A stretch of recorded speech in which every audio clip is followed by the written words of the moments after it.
But it was worth it. Millions would be raised tonight for a good cause. Penelope nodded toward a photographer. "I'll come with you. I have to get in makeup."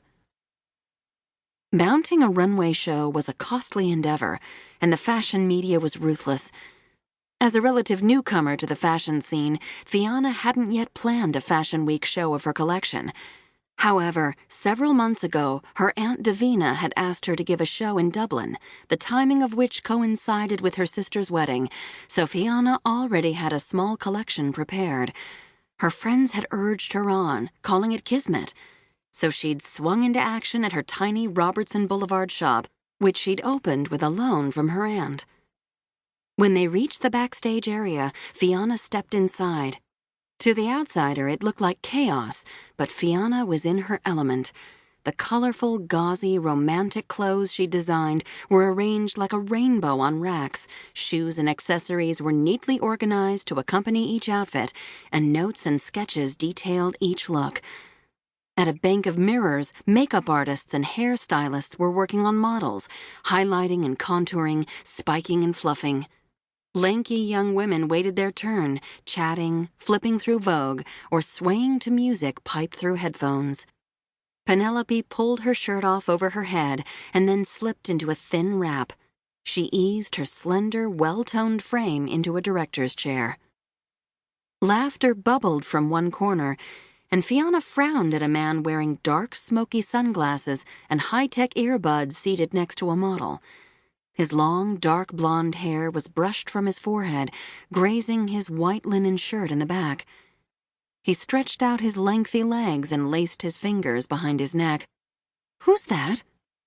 "Must be her boyfriend." The backstage area was crowded as it was, and she didn't need some creepy guy ogling the models as they raced to change. She made her way to them. "Hi, Caitlin. Sorry, but I have to ask your guest to leave. No backstage passes tonight. This is business." She pressed her lips together. This young model was a last-minute addition after others had dropped out. Fianna had chosen her based on her model card. She made a note to be more careful in the future. "Oh, sure," Caitlin replied. "Neil was just leaving." The man removed an earbud from his ear. "Your music is all wrong." Fianna glared at him. "What?" He waved a hand toward the rack of clothing. "It doesn't fit with your clothes." She immediately recognized his trace Irish accent. It smacked of the city. Dublin, she'd bet. "Look, Neil, I'm not changing it now. And how do you know about the music I chose?" "I talked to the sound engineer." Growing even more irritated, Fianna folded her arms. "Why would you do that?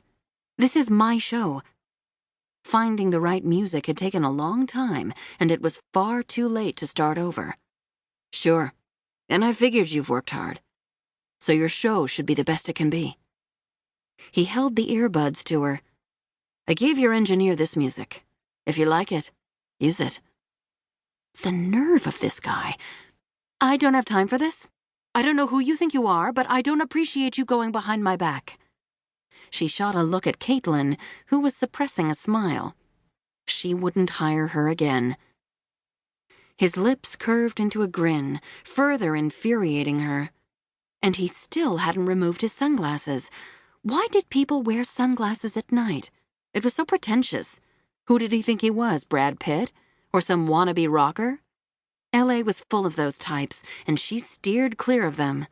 All they wanted were groupies and invitations to the Playboy Mansion. And what was with the ridiculous full-sleeved poet's shirt he wore? "Come on, just listen." "Get out now." She pointed toward the exit, her finger wavering with anger.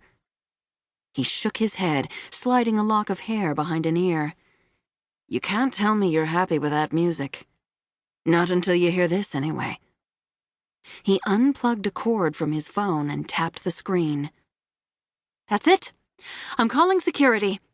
She turned to leave, but a haunting, lilting melody filled the air, and she hesitated, her feet inextricably rooted to the ground. She lowered her eyelids. At once the music transported her to Ireland. In her mind...